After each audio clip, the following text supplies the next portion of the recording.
3 days before my wedding, a single video shattered everything I thought I knew about my fiancée, Claire. It was only 30 seconds long, grainy and chaotic, clearly never meant for my eyes. It had been shared in a private group chat with her closest friends. The footage was a blur, figures moving, indistinct faces, but the sound was sharp. Wild laughter, glasses clinking, and a woman's voice bragging about 3 complete strangers. "You're a legend," someone said, followed by another burst of drunken giggles. I must have replayed it a dozen times, each repetition adding another pound to the weight pressing against my chest. The engagement ring, still tucked neatly in its box, no longer looked like a promise. It felt like a burden. Claire and I had spent 6 years building what I believed was a solid life together. We'd stood by each other through her mother's illness, my bouts of unemployment, and countless quiet nights filled with whispered plans for the future. But a single wild weekend in Las Vegas had erased all of it in my eyes.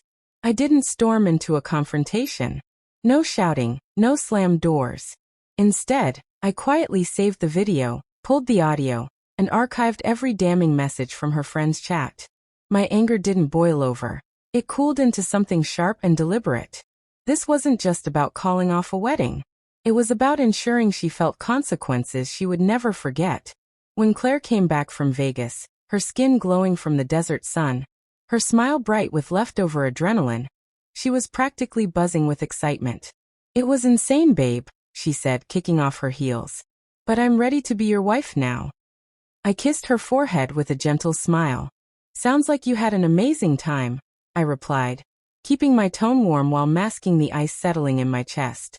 She didn't sense a thing, not the detachment in my touch, nor the quiet goodbye already forming in my mind.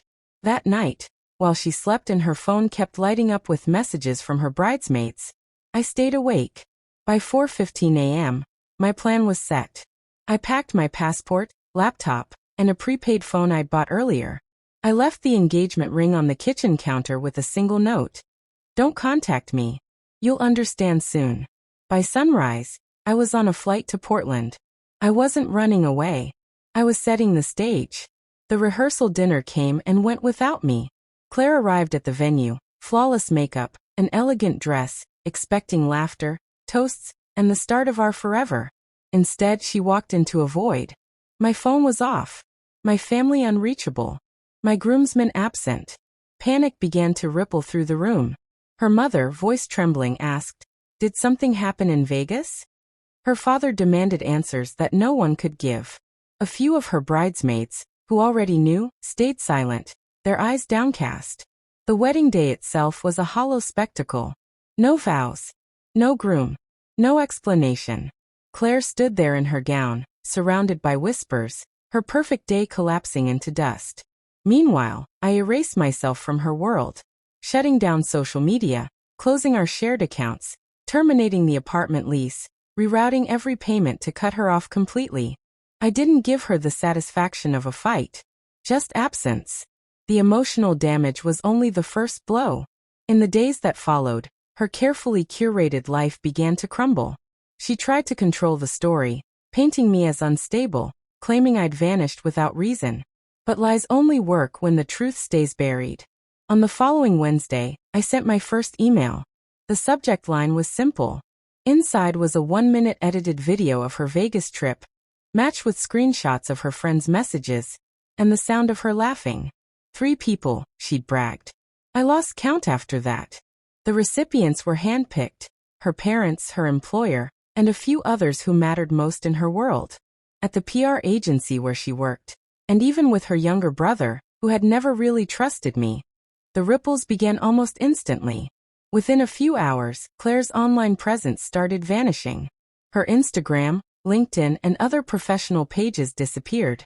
By Friday, her company had already opened a formal inquiry into her behavior, pointing out that getting drunk with strangers during a business-funded trip in a city filled with clients was far from professional.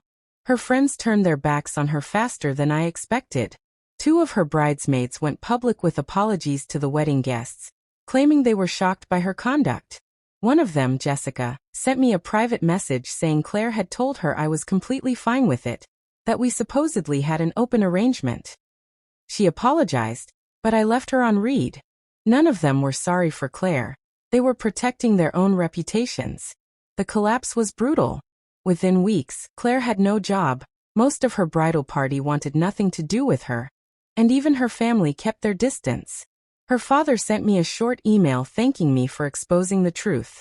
One of the men from that night, a guy named Mark, shared his own recording, and before long, it had reached Claire's extended relatives. Her aunt called to tell her she'd disgraced the family. The shame followed her everywhere, not just on the internet, but in every part of her daily life. We hadn't spoken since the day I walked out, but the silence was heavy. A month later, I changed our wedding website. Where people had once RSVP'd, they now found a page titled "Why the Wedding Never Happened." My letter there was calm, deliberate. I wrote that I had loved Claire, supported her ambitions, and imagined a life with her. But I couldn't marry someone who treated me as a stepping stone, who slept with strangers while telling me I was her constant.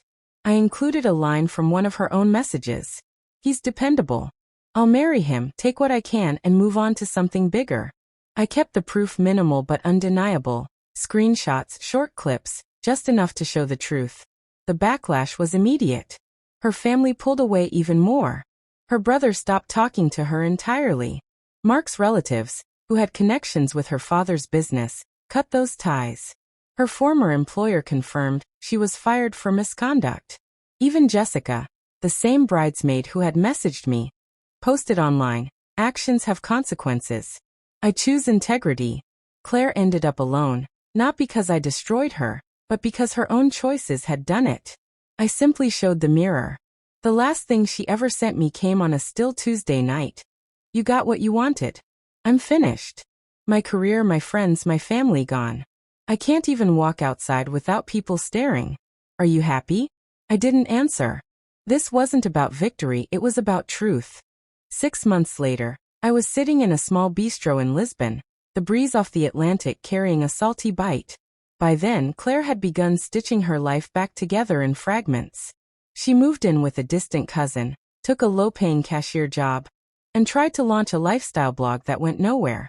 Her name was still tarnished, her reputation still broken. She sent one last message. "I know I can't undo it. I ruined the only person who truly loved me. I live with that every day." I didn't respond, not from resentment, but because real closure meant moving on completely. During that time, my own life took a different shape.